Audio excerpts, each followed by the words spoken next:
Now, I want to say my favorite book, it's definitely in the top 10. Plato writings.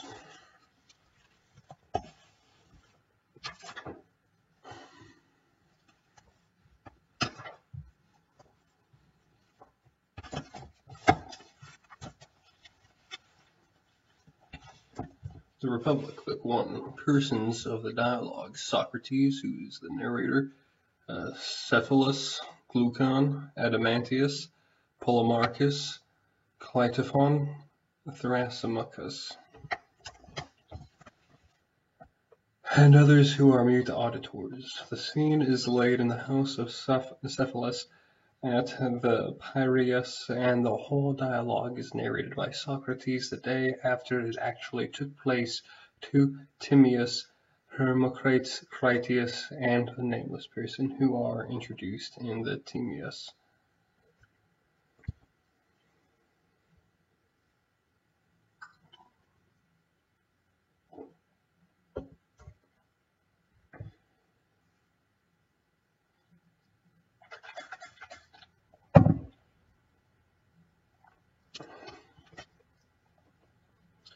I went down yesterday to the Piraeus with Glaucon the son of Ariston, that I might offer up my prayers to the goddess, and also because I wanted to see in what manner they would celebrate the festival, which was a new thing.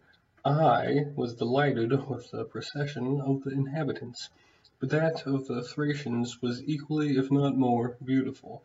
When we had finished our prayers and viewed the spectacle, we turned in the direction of the city, and at that instant Polemarchus, the son of Cephalus, chanced to catch sight of us from a distance as we were starting on our way home, and told his servant to run and bid us wait for him. The servant took hold of me by the cloak behind, and said, "Polemarchus desires you to wait." I turned round and asked him where his master was. "There he is," said the youth, "coming after you. You will only wait." "Certainly we will," said Glaucon, and in a few minutes Polemarchus appeared, and with him Adamantius, Glaucon's brother, Niceratus, the son of Nicias, and several others who had been at procession. Polemarchus said to me, "I perceive, Socrates, that you and your companion are already on your way to the city." "You are not far wrong," I said. "But do you see," he rejoined, "how many we are?" "Of course. And are you stronger than all these? For if not, you will have to remain where you are." "May there not be the alternative," I said, "that we may persuade you to let us go?" "But can you persuade us if we refuse to listen to you?" he said. "Certainly not," replied Glaucon. "Then we are not going to listen, of that you may be assured." Adamantius added, "Has no one told you of the torch race on horseback in the honor of the goddess which will take place in the evening?" "With horses?" I replied. "That is a novelty. Will horsemen carry torches and pass them one to another during the race?" "Yes," said Polemarchus, "and not only so, but the festival will be celebrated at night, which you will certainly ought to see. Let us rise soon after supper and see this festival. There will be a gathering of young men, and we will have a good talk. Stay then, and do not be perverse." Glaucon said, "I suppose, since you insist, that we must." "Very good," I replied. Accordingly we went with Polemarchus to his house, and there we found his brothers Lysias and Euthydemus, and with them Tharmasicus, and the Chalcedonian Charmantides, and the Panian, the Cleitophon, the son of Aristomenes. There too was Cephalus, the father of Polemarchus, who I had not seen for a long time, and I thought him very much aged. He was seated on a cushioned chair, and had a garland on his head, for he had been sacrificing in the court, and there were some other chairs in the room arranged in a semicircle, upon which we sat down by him. He saluted me eagerly, and then he said, "You don't come to see me, Socrates, as often as you ought. If I were still able to go and see you, I would not ask you to come to me. But at my age I can hardly get to the city, and therefore you should come oftener to the Piraeus. For let me tell you that the more the pleasures of the body fade away, the greater to me is the pleasure and charm of conversation. Due to me is this pleasure and charm of conversation. Do not then deny me my request." but make our house your resort and keep company with these young men. We are old friends, and you will be quite at home with us," I replied.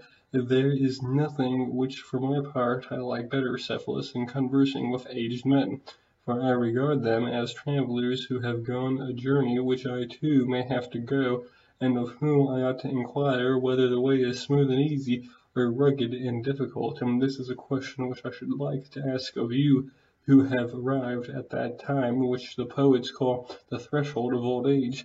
Is life harder towards the end, or what report do you give of it?" "I will tell you, Socrates," he said, "what my own feelings is. Men of my age flock together. We are birds of a feather, as the old proverb says, and at our meeting the tale of my acquaintance commonly is, I cannot eat, I cannot drink, the pleasures of youth and love are fled away. There are a good time once, but now that it is gone, and life is no longer life. Some complain of the slights which are put upon them by relations, and they will tell you sadly of how many evils their old ages cause. But to me, Socrates, these complainers seem to blame that which is not really in fault, for if you really have to blame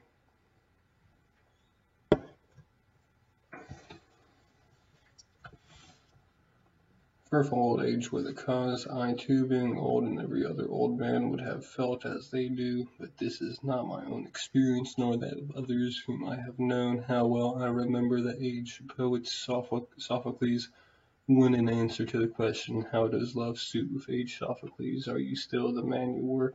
"Peace," he replied, "most gladly have I escaped the thing of which you speak. I feel as if I had escaped from a mad and furious master.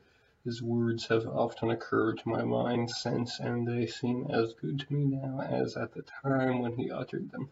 For certainly old age has a great sense of calm and freedom.